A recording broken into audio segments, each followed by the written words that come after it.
यह है क्विक आयुर्वेद और आज एक और वीडियो आपके लिए पेश खिदमत है। खुजली वाली त्वचा एक असहज रूप से होने वाली जलन की अनुभूति है जिसमें आपको खुजलाने की इच्छा होती है। इसे टूट्रस के रूप में भी जाना जाता है। इसे शुष्क त्वचा, चर्म रोग, गर्भावस्था और दुर्लभ रूप से कैंसर सहित कई विकारों के साथ जोड़ा जा सकता है। खुजली एक ऐसी समस्या है जो हर कोई अनुभव करता है और इसके लक्षण सीमित शरीर के एक हिस्से पर या सामान्यकृत पूरे शरीर में या कई अलग अलग हिस्सों में हो सकते हैं। आपकी खुजली वाली त्वचा के कारण के आधार पर ये सामान्य दिखाई दे सकती है या लाल या खुरदरी हो सकती है या इस पर सूजन का या फोपले पड़ सकते हैं। बार बार खुजलाने से त्वचा का वो हिस्सा उभर कर मोटा हो जाता है। इससे खून बह सकता है या फिर वो हिस्सा संक्रमित हो सकता है। सेल्फ केयर के रूप में देखा जाए तो आप मॉइस्चराइजिंग खुजली रोकने वाली उत्पादों का उपयोग कर सकते हैं, ठंडे पानी से नहा सकते हैं और भी इसके उपाय कर सकते हैं।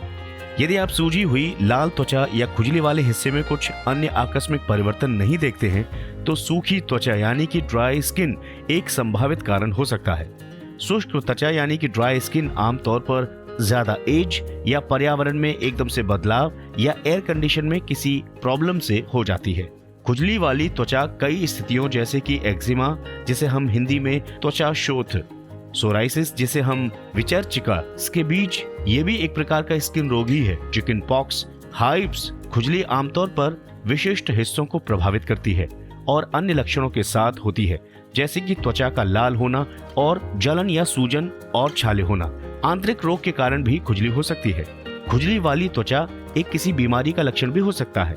इसमें लिवर का रोग भी हो सकता है, किडनी की विफलता यानी कि किडनी फेलियर हो सकता है, एनीमिया यानी कि खून की कमी, थायराइड की समस्या और कैंसर जैसी परेशानियों के कारण भी खुजली कभी कभी हो जाती है।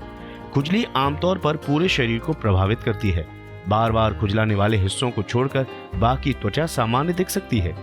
तंत्रिका संबंधी विकार, तंत्रिका तंत्र को प्रभावित करने वाली स्थितियां जैसे कि मल्टीपल स्क्लेरोसिस, डायबिटीज, मेलिटस तंत्रिकाओं का संकीर्ण होना दाद और खुजली पैदा कर सकता है।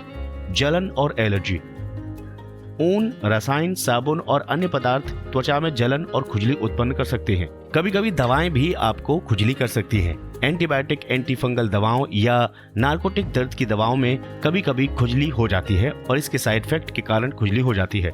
गर्भावस्था के दौरान महिलाएं त्वचा में खुजली का अनुभव करती हैं, खासतौर पर पेट और जांघों पर। इसके अलावा खुजली वाली त्वचा की स्थिति जैसे कि डर्मेटाइटिस गर्भावस्था के दौरान एक गंभीर समस्या हो सकती है।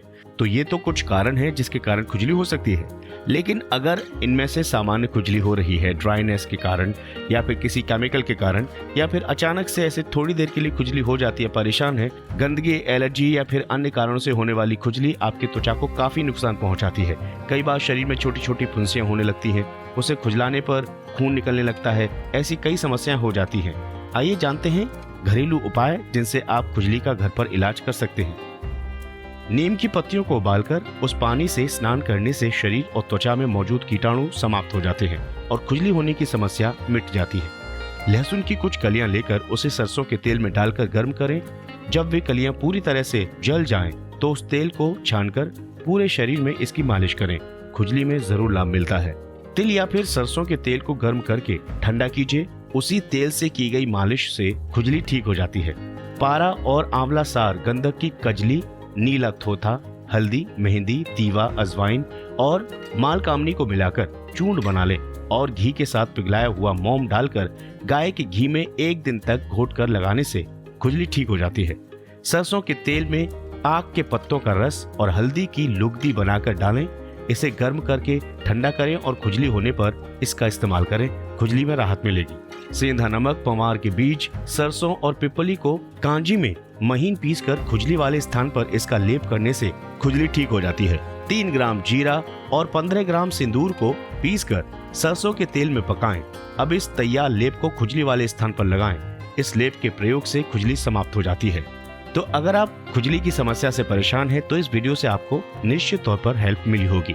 अगर आप इस तरह की वीडियोस भविष्य में देखना चाहते हैं तो चैनल को सब्सक्राइब करना ना भूलें। नमस्कार।